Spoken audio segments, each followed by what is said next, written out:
Dahil po sa tuloy-tuloy na pag-ulan, dala ng habagat, mabilis na tumaas ang baha sa ilang barangay sa Kawit, Cavite at lumikas ng ibang residente.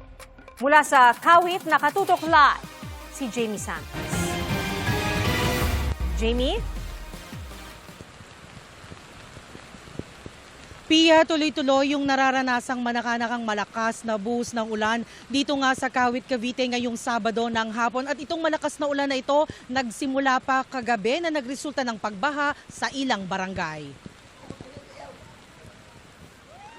Hanggang dibdib ang baha sa ilang bahagi ng Barangay Gahak at Barangay Marula sa Kawit, Cavite matapos ang malalakas na pag-ulan dulot ng pinalakas na habagat ngayong Sabado. Hopefully pagka tumila naman ngayon maghapon o magdamag hindi na umulan, siguro po bukas po ng hapon hupa na po itong tubig na ito.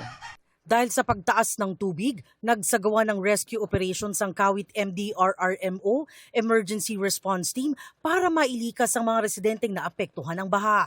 Nabigla ang mga residente sa biglang pagtaas ng tubig. Biglaan po kasi yung pagtaas ng tubig. So hindi rin po aware yung mga residente talaga na biglang tataas yung tubig ng ganong kataas. Dati na po talaga siyang nilulubog pero ngayon lang po yung pinakamataas po. Kabilang sa mga nirescue ang mga senior citizen, person with disability o PWD, may sakit at mga bata. Pansamantala silang dinala sa barangay hall at multipurpose hall ng dalawang barangay. Ayon sa mga residente, bahain talaga ang lugar tuwing malakas ang ulan. Pero ngayon lang nila naranasan ang lampas bewang at lampas dibdib na baha. Grabe po ang pagkabaha dito. Dahil ang mga nagtatrabaho po doon, hindi makatawid ng ayos dito. Napapakain naman sa barangay. Tapos ngayon dinadala namin ng, ang tawag yan, food packs. Hinala ng lokal na pamahalaan, posibleng nakaapekto sa natural na daloy ng tubig ang ilang istrukturang itinayo sa tabi ng ilog. Ang nangyari po kasi, yung isang part po ng barangay gap, which is yung tinatawag po namin Kali Once, yun po yung nilubog dahil po yung sa ginagawa pong kalat. Yun po yung naging cause ng pagbaha po. So wala pong matakbuhan yung tubig palabas sa Kali Once po na tinatawag. Sinusubukan namin kunan ng pahayag ang pamunuan ng namamahala sa Calax o Cavite-Laguna Expressway. Patuloy na kabantay ang Kawit MDRRMO sa posibleng karagdagang epekto ng pinalakas na habagat sa kanilang lugar. Ngayon may nagawa kaming for temporary solution.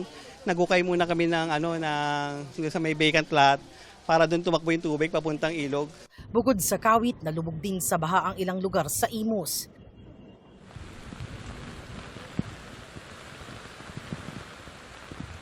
Pia, nananawagan yung mga residente sa mga otoridad na siyasatin sana yung kondisyon ng kanilang ilog at tignan yung mga posibleng dahilan ng pagbara sa daluyan ng tubig sa kanilang ilog. At yan ang latest mula rito sa Kawit, Cavite. Balik sa'yo, Pia. Alright, Jamie, malakas ang buhos ng ulan ngayon dyan. Mag-ingat po kayo at maraming salamat, Jamie Santos.